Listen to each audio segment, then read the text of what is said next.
Hello folks, I'm back again in the school pickup line. This is Psalm number 36. This is the wickedness confronts God's love.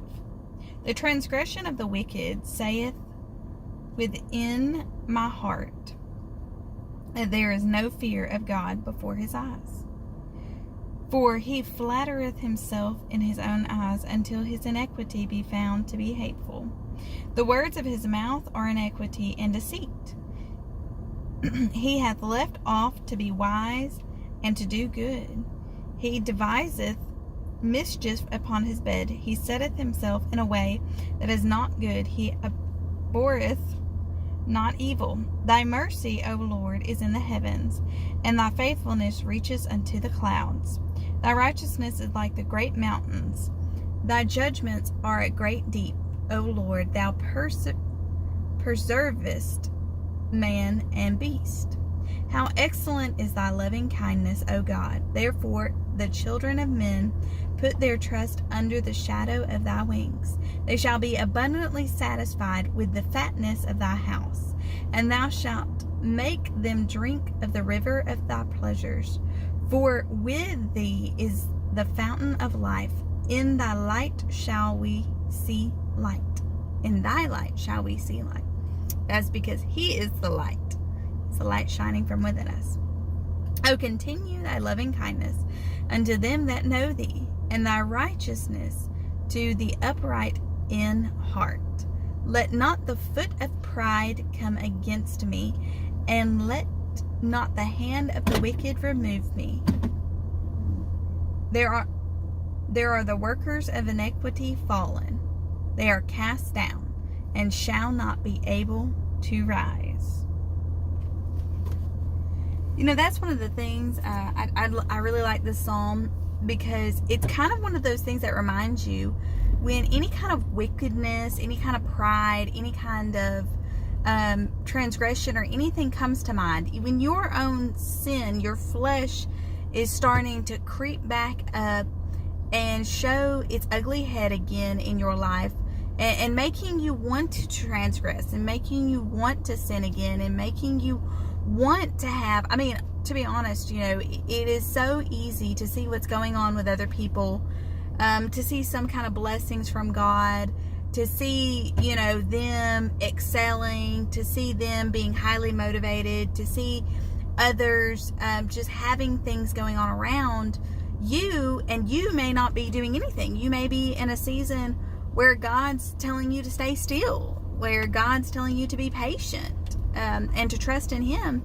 And it's so easy for our flesh to want to become jealous again, to become spiteful again, to become, frankly, we get to this point to where we are doubting, or we get this feeling like it's not going to happen to me.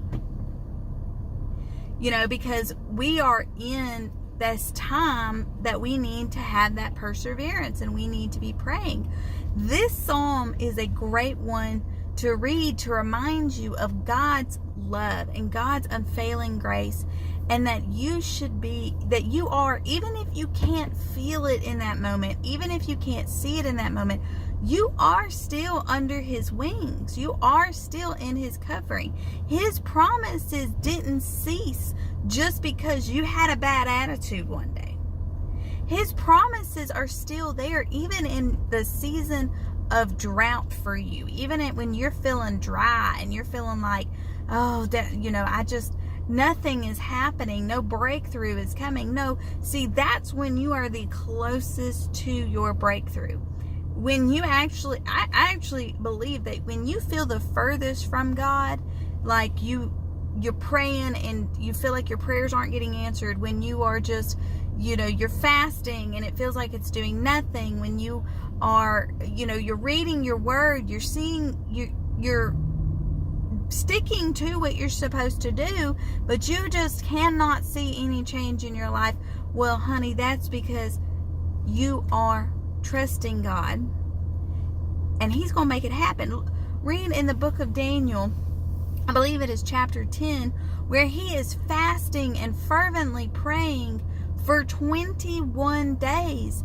And the angel of the Lord said, I was coming to you that first day, but I was being held back by the enemy until I could finally come now to you. It took 21 days.